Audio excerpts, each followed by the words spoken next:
Hello नमस्कार दोस्तों, free digital study में आपका स्वागत है। आप पढ़ रहे हैं कक्षा 12वीं एनसीईआरटी गणित, जिसकी जो है आप अध्याय 1 संबंध एवं फलन की प्रश्नावली 1.3 पढ़ रहे हैं। तो देखते हैं इसका चौथा क्वेश्चन क्या है। देखिए, यदि एक फलन का मान f(x) का मान 4x + 3 बटे 6x - 4 बताया गया है और यहाँ पे ये भी निर्देश दिया गया है कि x का मान 2/3 नहीं हो सकता है, क्योंकि यदि यहाँ पे 2/3 आप रख देते हैं तो नीचे की संख्या 0 बन जाएगी और नीचे की संख्या कभी 0 नहीं बननी चाहिए। मतलब जब भी अंश बटे हर वाला सवाल हो तो हर को कभी 0 आप नहीं बना सकते। इसलिए कहा जाता है कि x का मान यहाँ पे वो मान छोड़ करके बताया जाता है, क्योंकि नीचे 0 बन जाएगा तो पूरा आंसर अनंत अपरिभाषित इन्फिनिटी बन जाएगा।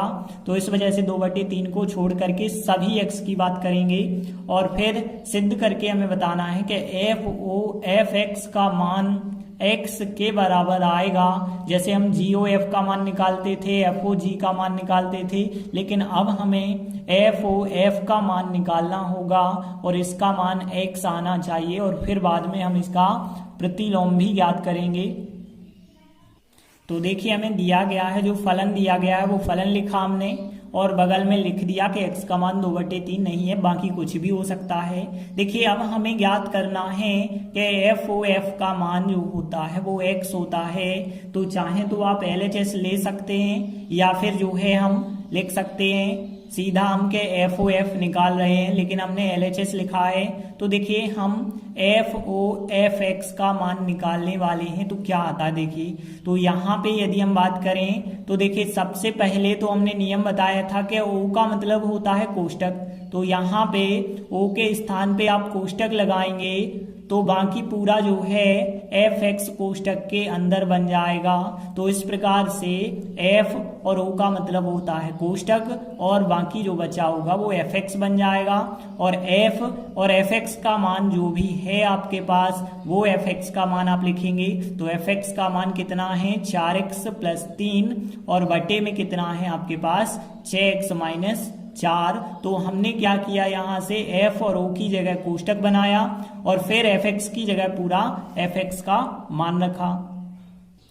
अब यहाँ पे आप एक चीज समझना, देखिए जो फलन है f(x) बराबर 4x + 3 बटे 6x - 4, यदि हम आपसे कह दें कि f1 ज्ञात कीजिए तो आप क्या करेंगे, x की जगह पे 1 रखेंगे +3 और यहाँ पे भी आप क्या लिखेंगे 6 और x की जगह पे 1 रखेंगे -4 लिखेंगे।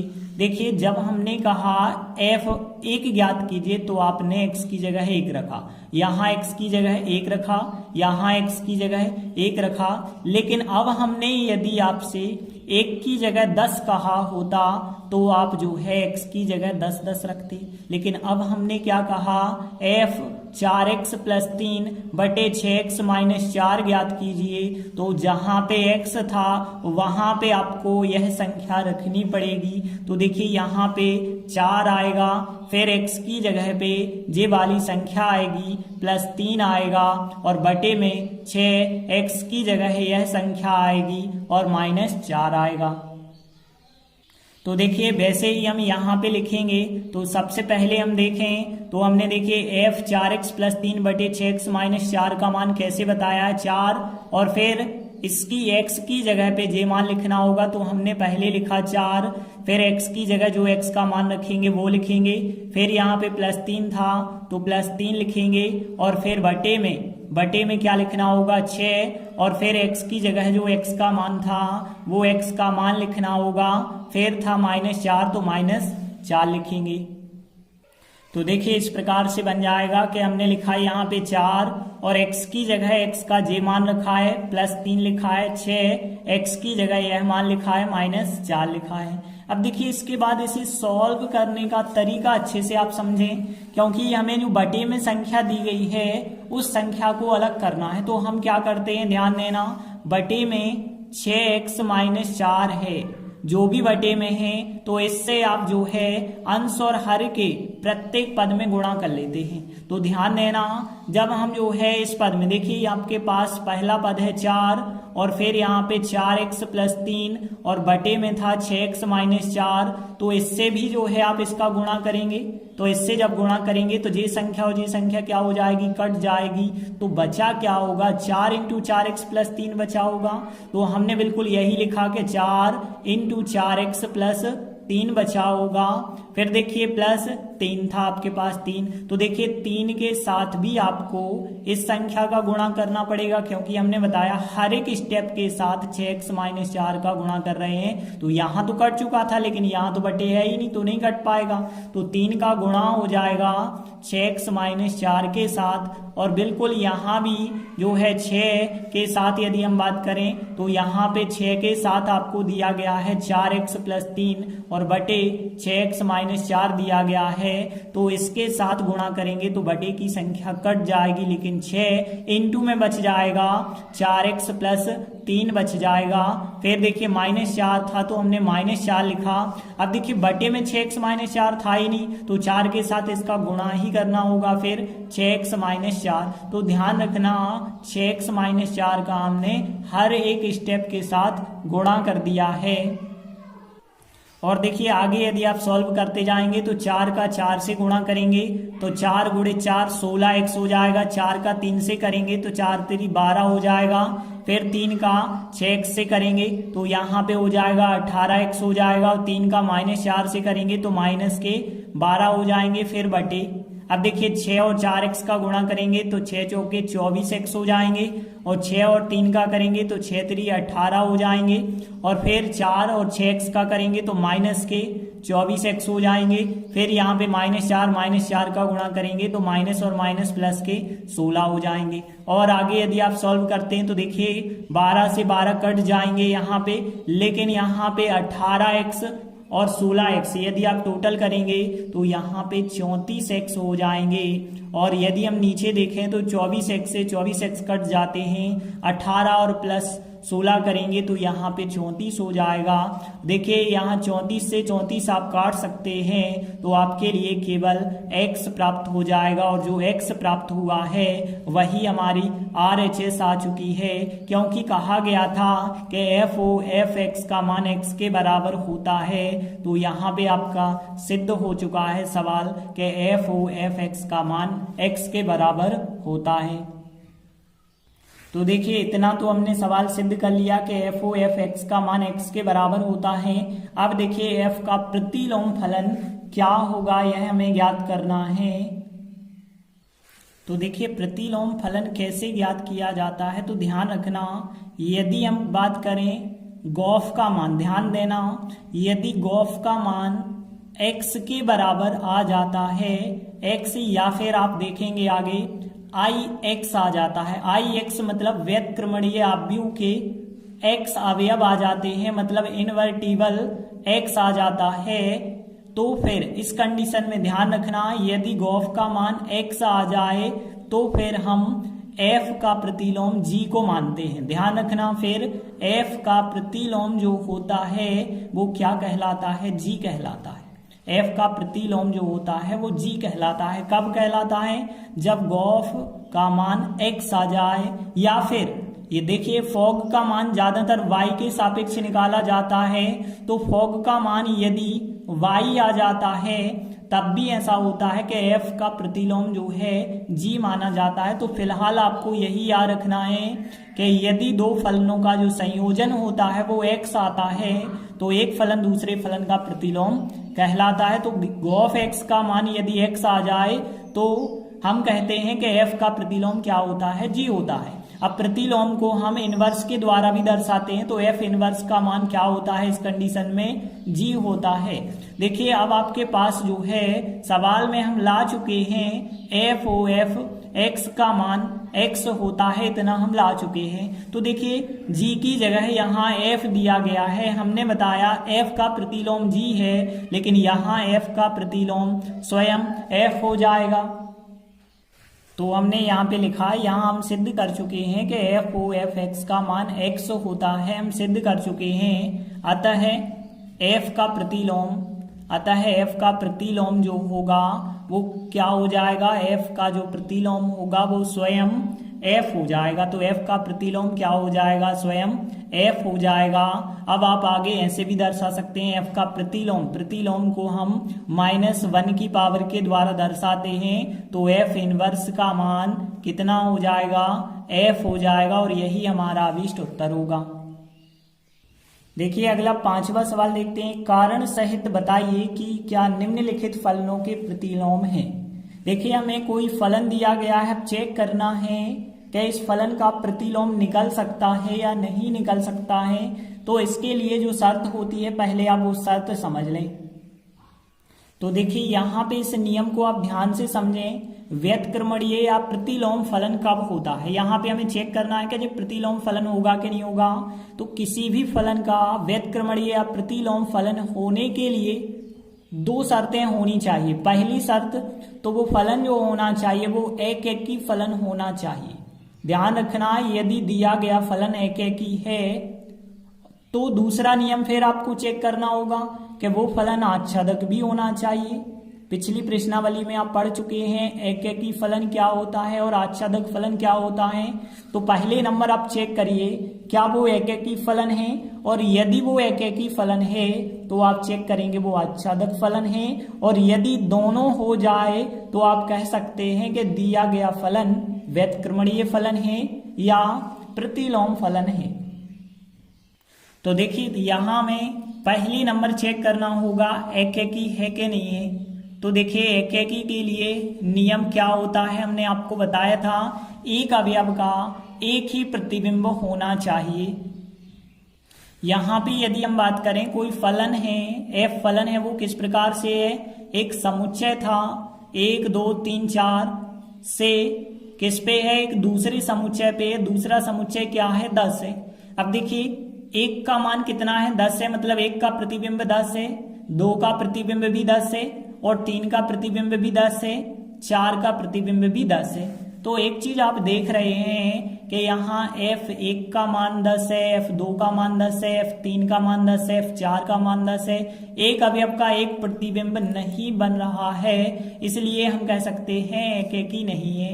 तो देखिए यहाँ पे आप यही बात लिखेंगे कि यहाँ F1 का मान जो है 10 है, F2 का मान बताएंगे, F2 का मान भी 10 है, और F3 का मान भी 10 है, और F4 का मान भी 10 है। मतलब इन चारों के मान एक से हैं, जबकि हमें पता है चारों मान अलग अलग हैं। हमने कहा लेकिन जो हमें 4 अवयव दिख रहे थे 1 2 3 4, ये चारों के चारों अवयव ऐसे हैं जो आपस में बराबर नहीं होते हैं। तो इस वजह से हम कह सकते हैं कि फलन f एक-एकी नहीं है। तो देखिए हमने लिखा आता है फलन f एक-एकी नहीं है, और जब एक-एकी नहीं है तो आच्छादक हमें निकालने की जरूरत ही नहीं है, क्योंकि दोनों चीजें होनी चाहिए तभी जो है फलन का प्रतिलोम निकल सकता है। तो यहाँ जब एक-एकी नहीं है तो उसका प्रतिलोम नहीं निकल सकता है, और प्रतिलोम नहीं निकलेगा तो आप कह सकते हैं कि आता है f, ठीक है ना, आता है f का प्रतिलोम, जिसे हम f इनवर्स भी कह सकते हैं। f का प्रतिलोम नहीं निकल सकता है, नहीं निकल सकता को आप कह सकते हैं विद्यमान नहीं है। मतलब यहाँ दिए गए सवाल में उसका प्रतिलोम विद्यमान नहीं है। विद्यमान नहीं है को सरल भाषा में कहते हैं निकल नहीं सकता है। देखते हैं इसी का दूसरा सवाल है। इस बार जी फलन है 5 6 7 8 समुच्चय से 1 2 3 4 पर है, और किस प्रकार से है उसे भी समझ लेते हैं। तो देखिए एक जी फलन है यहाँ पे, और जी फलन क्या है, एक समुच्चय था 5 6 7 8 एक समुच्चय था, और इससे किस पे बनाया गया है, दूसरे समुच्चय पे, और उस समुच्चय के अवयव 1 2 3 4 हैं। 5 का प्रतिबिंब 4 है, 5 का प्रतिबिंब 4 से बना दिया हमने। 6 का प्रतिबिंब 3 है तो 6 का 3 से बना लिया। 7 का प्रतिबिंब भी 4 है, और फिर 8 का प्रतिबिंब कितना है, 2 है। तो एक चीज आप यहाँ पे चेक करेंगे कि इसका प्रतिलोम निकलेगा कि नहीं निकलेगा। कब निकलता है, जब वो एक-एकी हो जाए, और एक-एकी होने के बाद आच्छादक भी हो जाए, तभी उसका प्रतिलोम निकल सकता है। तो यहाँ पे आप देख रहे हैं एक-एकी की यदि बात करें तो 5 का प्रतिबिंब भी 4 है और 7 का प्रतिबिंब भी 4 है, तो एक-एकी तो नहीं है। और आच्छादक की तो हमें बात ही नहीं करनी है कि आच्छादक है कि नहीं है, क्योंकि जब दोनों होगा तभी उसका प्रतिलोम विद्यमान होगा, अन्यथा विद्यमान नहीं हो सकता है। तो यहाँ पे यदि हम बात करें तो देखिए यहाँ पे हम लिख सकते हैं कि G5 का मान, यहाँ पे देखिए G में फलन है, G के रूप में, F के रूप में नहीं है। G5 का मान कितना है? G5 का जो मान है वो है 4, तथा हमने लिखा G7 का मान भी 4 है। G7 का मान भी कितना है? 4 है। यहां से एक बात स्पष्ट होती है कि दो अवयवों का एक प्रतिबिंब है, लेकिन दो जो अवयव थे, एक 5 और एक 7, दोनों बराबर भी नहीं होते हैं। जब दोनों बराबर नहीं होते हैं तो कह सकते हैं हम कि अतः जो फलन हमें दिया गया है जी फलन जो है वो एकेकी नहीं है। बात समझ आ गई ना? एकेकी क्यों नहीं है? क्योंकि एकेकी तब होता है जब एक अवयव का एक प्रतिबिंब होता है। तो यहाँ तो दो अवयव का एक प्रतिबिंब था, इस वजह से हमने कहा है कि जो जी फलन हमें दिया गया है वो एकेकी नहीं है। अब देखिए, जब एकेकी नहीं है तो आच्छादक की तो बात ही नहीं करनी है। तो प्रतिलोम कब निकलता है? जब एकेकी भी हो जाए और आच्छादक भी हो जाए, और जब एकेकी ही नहीं है तो आप कह सकते हैं कि अतः जी फलन जो हमें दिया गया है, जी का प्रतिलोम, ठीक है ना, हम कह सकते हैं अतः जी का प्रतिलोम विद्यमान नहीं है। ठीक है ना, विद्यमान नहीं है का मतलब है कि इसका प्रतिलोम नहीं निकल सकता है। देखिए इसी का तीसरा सवाल देखें। H के रूप में एक फलन दिया गया है 2, 3, 4, 5 से 7, 9, 11, 13 पे, और अवयव के प्रतिबिंब किस प्रकार से बनाए गए हैं। तो देखिए एक आपको H फलन दिया गया है, और H फलन जो बना है 2, 3, 4, पहला समुच्चय 2, 3, 4, 5 का है, और दूसरा समुच्चय जो है 7, 9, 11, 13 का है। अब आप यहाँ पे देखें तो 2 का प्रतिबिंब 7 है, 3 का प्रतिबिंब 9 है, 4 का प्रतिबिंब 11 है, और 5 का प्रतिबिंब 13 है। यहाँ स्पष्ट है एक अवयव का एक प्रतिबिंब है, मतलब एकेकी है। तो देखिए यहाँ हम क्या लिखेंगे? सबसे पहले एकेकी में लिखेंगे यहाँ H2 का मान 7 है, H3 का मान 9 है, H4 का मान 11 है, H5 का मान 13 है। तो देखिए हमने क्या लिखा है? H2 का मान 7 है, H3 का मान 9 है, H4 का मान 11 है, H5 का मान 13 है। अर्थात हम लिख सकते हैं कि यहाँ X के एक अवयव का एक ही प्रतिबिंब है। तो देखिए हमने लिखा अर्थात X के एक अवयव का एक ही प्रतिबिंब है, और जब एक अवयव का एक ही प्रतिबिंब है तो जो फलन हमें H दिया गया है वो H फलन एकेकी है। अतः H फलन जो है वो क्या हो जाएगा? एकेकी हो जाएगा। अब देखिए एकेकी अकेले होने से हम ऐसा नहीं कह सकते कि फलन का प्रतिलोम निकलेगा, उसके लिए अब आपको आच्छादक भी बताना होगा। तो देखिए आच्छादक की यदि हम बात करें तो आच्छादक क्या कहलाता है?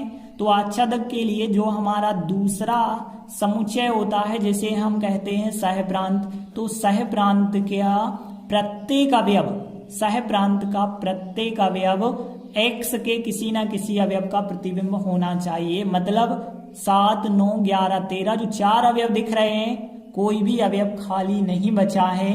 7 आंसर बना है 2 का, 9 आंसर बना है 3 का, 11 आंसर 4 का, 13 आंसर 5 का। मतलब कोई अवयव खाली नहीं बचा है। जितने भी अवयव हैं वो किसी न किसी अवयव के आंसर बने हुए हैं, तो फलन जो होगा आच्छादक होगा। तो देखिए हमने क्या लिखा, यहाँ जो सहप्रांत है, सहप्रांत के 7, 9, 11, 13 अवयव हैं, और जो प्रांत की बात करें तो प्रांत के 2, 3, 4, 5 हैं। तो सहप्रांत के प्रत्येक अवयव प्रांत के अवयव का प्रतिबिंब बने हुए हैं, अतः जो फलन H है वो आच्छादक है। तो देखिए हमने लिखा था फलन H आच्छादक है।